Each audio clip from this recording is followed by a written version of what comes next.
Hi Aries, this is Jav. Welcome back sa ating channel. By the way, Aries, this is your weekly Gabay Tarot reading from March 16 to 22, 2026. Gamitin ang reading na ito bilang gabay lamang. Tandaan Aries, ito po ay general reading.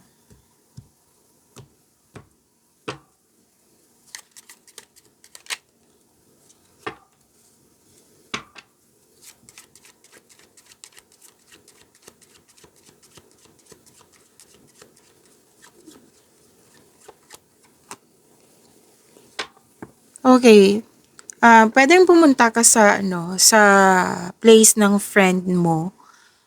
You felt comfort pag kausap siya. Nag-uusap kayo, nagkakamustahan kayo. Like, nagkakamustahan about past. Tapos sinabi dito na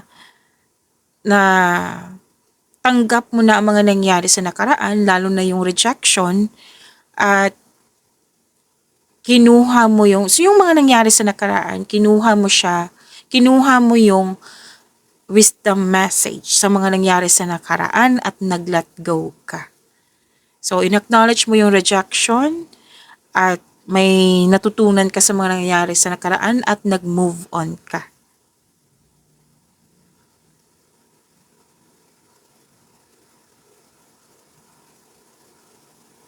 Makaka-receive din kayo ng magandang balita, positive news.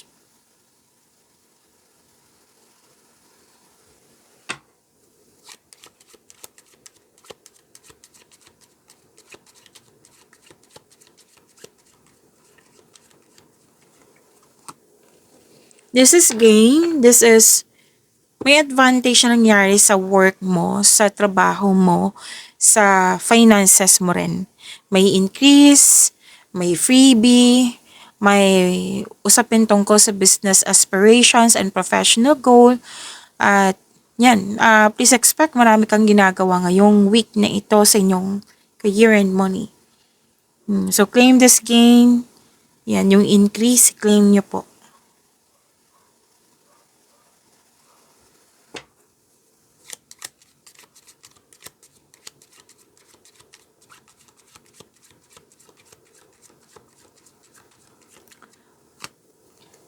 May concern lang dito sa para kang nakatali sa isang bagay, sitwasyon or sa isang tao at ikaw ay nahihirapan.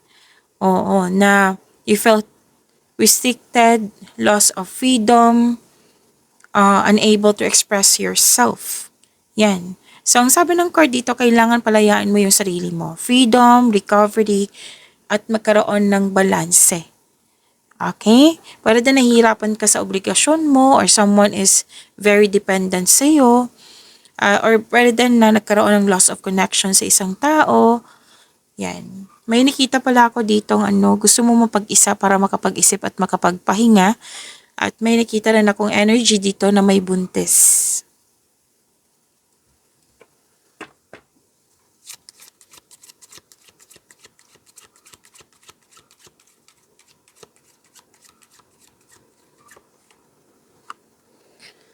Habaan niyo po yung pasensya niyo kasi may hinihintay ka dito at may in-expect. Kasi kung hayaan mo, magpabaya ka, madisappoint ka, maiinip ka, at matatrigger yung anxiety mo. Okay, so wag magpabaya. Something or someone new on the way, makaka-receive ka ng balita po. And ingat na lang po sa isang green-eyed monster, like sobrang inggit, sobrang selos, someone is spying on you, may sama ng loob, or isang tao na nangingialam sa iyo or nakisawsaw. So mag-ingat kayo sa kanya kasi may gusto siyang kunin sa iyo. Ano yung gusto niyang kunin sa iyo? Kahit ano. Pwedeng mga agaw ng jowa, opportunities, bagay na malaga sa iyo. Yan. So ingat na lang kayo sa kanya.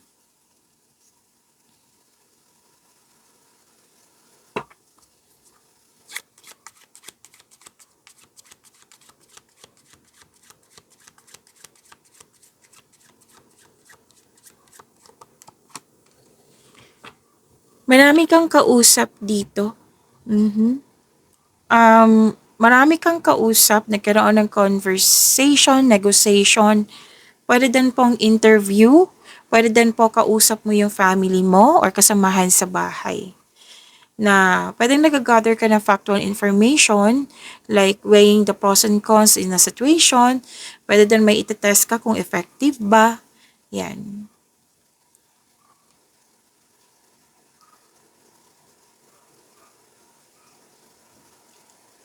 Andito pa rin yung energy ng isang tao na enemy. Nakikipag-compete, nagkaroon ng comparison, rivalry, competition nga, tuso, mandaraya, or yung third person na mahilig mangialam or nakisawsaw.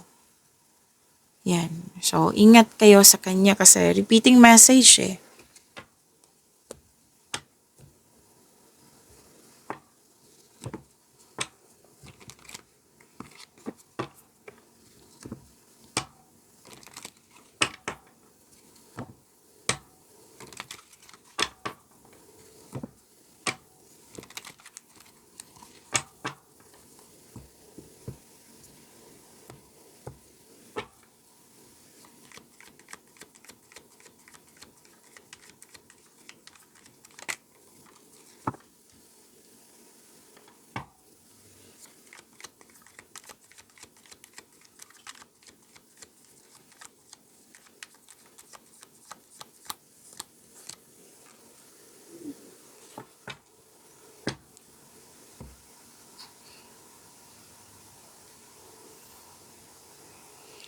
Aries, maraming salamat po sa mga hindi nag-skip ng ads.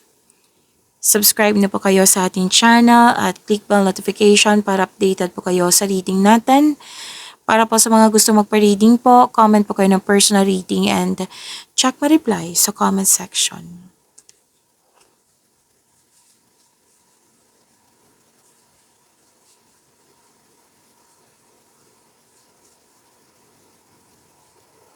Okay, energy niyo po ito.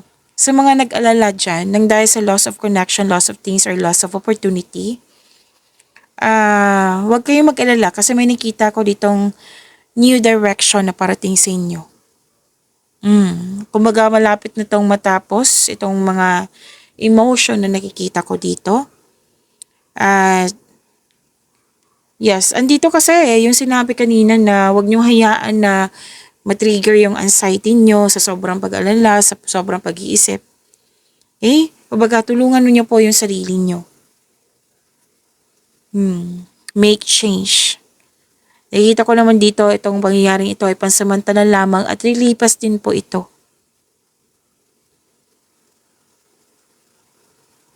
Kung konflikto sa isang tao, communication is the key. Kasi mukhang nagkaroon lang ng, hindi nagkaroon ng pagkakasundo kasi walang schedule para mag-usap ng mahinahon. So magkaroon ng schedule para mag-usap po. Communication is the key. Pero at first thing to do is isuko mo lahat yung worries mo. Isuko mo kay God yung worries mo at humingi ng divine assistance. Again, ma-overcome nyo rin po ito. Magpahinga ng maayos. Sabi ng yung card po.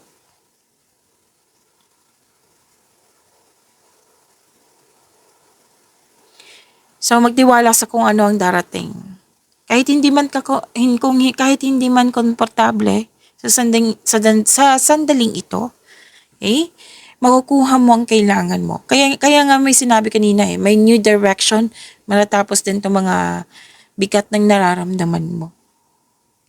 You have to believe in yourself. Mag-isip din ng kumbaga think positive. Na nakikita ko naman dito na tinutulungan ka ng universe. Tulungan mo rin yung sarili mo. So, mag-focus kayo sa mind healing instead of suffering, Aries.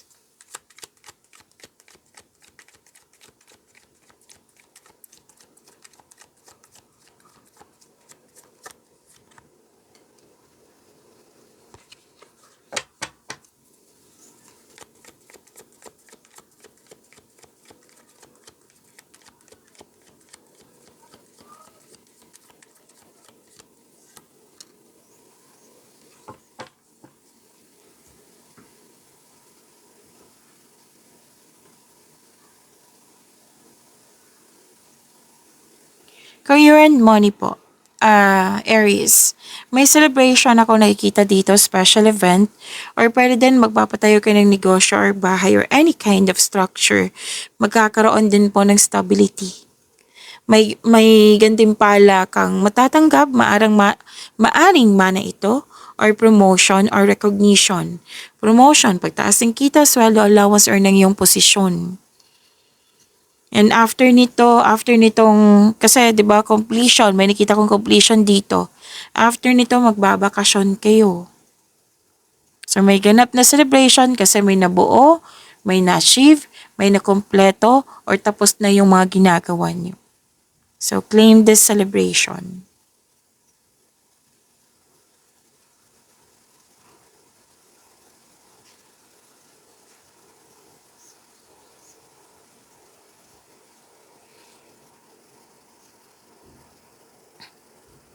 At sabi din dito na bumuo ng diskarte upang makuha ang gusto mo at umiwas kayo sa toxicity. Sabi ng iyong card. Kasi may nakita ko dito which is sinabi din kanina na may hindi totoo. May mapanin lang. Kaya huwag ibunyag ang lahat ng plano mo. Mag-observe. Mag-ingat. Kasi may mga sinungaling, nangingialam, di ba? Sinabi kanina, lumabas dito sa inyong tarot cards. Okay? Nakikita ko naman dito na may plano, malalim ang iniisip mo.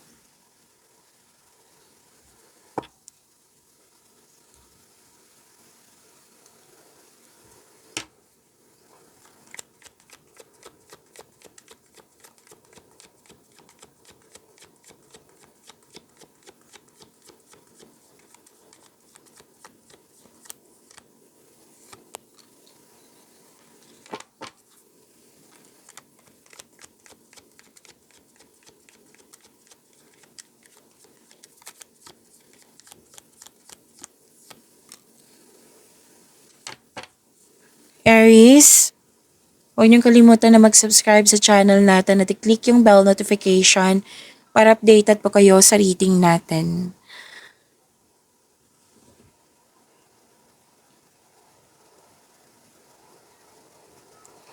Okay, Aries, this is about your love life, self-love, partnership, and romance. Huwag po daw kayo magmadali na magkaroon ng relasyon. This card tells you na slow down. Enjoy niyo po yung getting to know each other stage kung nakilala mo na siya. Kung naghihintay ka pa, the universe is bringing the right relationship to you at the right time. Kaya kailangan po ng maghintay. Oo, konting hintay lang, trust and have faith. Maging mapagpasensya at patuloy mo lang alagaan yung sarili mo habang hinihintay yung nakatadhana sa iyo.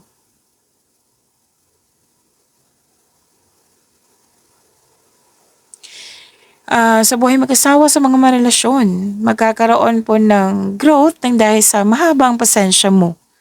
Okay? At malapit nyo na din maabot yung goal nyo sa buhay. Kasi naging masipag kayo at nagkaroon ng tiyaga. So stay patient, stay positive, and be grateful.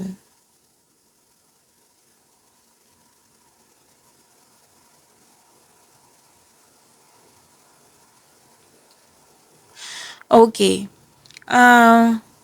May nakita kong conflict dito na kailangan kasi nakikita ko dito habang nagsasalita ka, nagsasalita din siya. So, kailangan pong give and take. Like, paano kayo magkakaintindihan yan kung lahat kayo nagsasalita? Kumbaga hindi kayo, hindi nag-give and take. So, give and take. Okay? Kung ano man tong challenges nito or struggle, ma-overcome niyo po ito. Sa mga single, huwag kayong matakot sa difficulties in love. Put a clear intention also.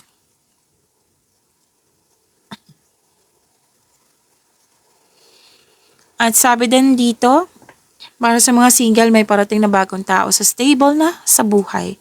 Sa mga relasyon sa buhay mag-asawa, kayong dalawa ay matured enough na, loyal sa isa't isa, and both of you are taking action para magkaroon ng stability sa inyong relasyon. Babala lang po sa ego clashing. Pag-imanin niyo po yung blessings na binigay sa inyo. Aries, see you tomorrow. Maraming salamat.